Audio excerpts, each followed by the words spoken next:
ایک نام ایک بہادر سپہ سالار اور ایسی جرات کہ دشمن اس کا نام سنتے ہی گھبرا جاتے تھے۔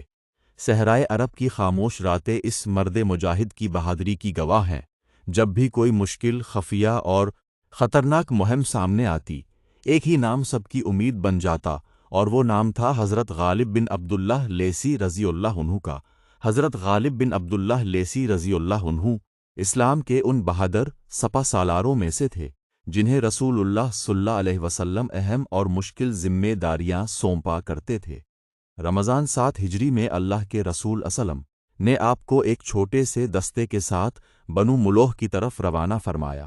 یہ ایک انتہائی خفیہ مہم تھی۔ صحرا میں خاموشی چھائی ہوئی تھی اور صرف اونٹوں کے قدموں کی آواز سنائی دیتی تھی۔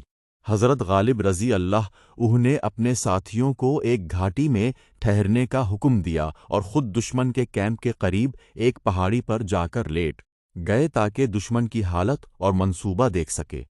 آپ بڑی توجہ سے دشمن کی سرگرمیوں کو دیکھتے رہے۔ جب رات گہری ہو گئی اور دشمن غفلت میں سو گیا تو حضرت غالب رضی اللہ عنہ نے اپنے ساتھیوں کو اشارہ دیا۔ مسلمانوں نے تیزی سے حملہ کیا۔ دشمن سنبھل نہ سکا اور تھوڑی ہی دیر میں اس کا پورا نظام بکھر گیا۔ مسلمان کامیابی حاصل کر کے واپس روانہ ہو گئے۔ جب دشمن کو حملے کا پتہ چلا تو وہ بہت غصے میں آیا اور ایک بڑے لشکر کے ساتھ مسلمانوں کے پیچھے نکل پڑا۔ وہ مسلمانوں کے قریب پہنچنے ہی والے تھے کہ اچانک آسمان پر بادل گرجنے لگے اور وادی میں شدید سیلاب آ گیا۔ دیکھتے ہی دیکھتے پانی کا ایک بڑا پردہ مسلمانوں اور دشمن کے درمیان حائل ہو گیا۔ دشمن بے بسی سے کھڑا مسلمانوں کو محفوظ نکلتے ہوئے دیکھتا رہا اور کچھ نہ کر سکا۔ اس کے بعد فدق کے علاقے میں بنو مرہ کا قبیلہ مدینہ کے لیے ایک بڑا خطرہ بن گیا۔ اس سے پہلے ایک اسلامی دستہ وہاں گیا تھا جسے دشمن نے اچانک حملے میں نقصان پہنچایا تھا۔ یہ ایک نہایت مشکل اور حساس معاملہ تھا۔ رسول اللہ صلی اللہ علیہ وسلم نے اس اہم ذمہ داری کے لیے حضرت غالب بن عبداللہ رضی اللہ عنہ کا انتخاب فرمایا۔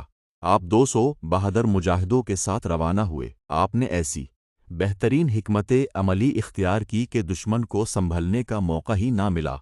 مسلمانوں نے کامیابی حاصل کی، دشمن کا غرور ٹوٹ گیا اور پرانے نقصان کا بدلہ بھی پورا ہو گیا۔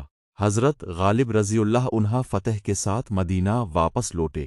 عرب کے بڑے بڑے جنگجو بھی آپ کی جنگی مہارت کے معترف تھے۔ آپ رات کی تاریکی صحرائی راستوں اور پہاڑی علاقوں کو اس مہارت سے استعمال کرتے تھے کہ دشمن حیران رہ جاتا تھا۔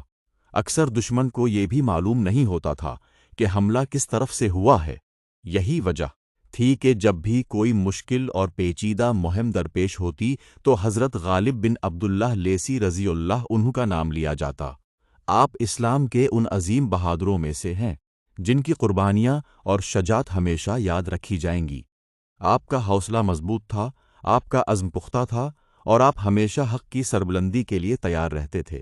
اللہ تعالیٰ ان سے راضی ہو، آمین۔ اگر آپ کو حضرت غالب بن عبداللہ لیثی رضی اللہ عنہ کی یہ ایمان افروز سٹوری پسند آئی تو کمنٹ باکس میں اللہ تعالیٰ کے 99 ناموں میں سے ایک خوبصورت نام ضرور لکھیں اور اس سٹوری کو دوسروں تک بھی پہنچائیں۔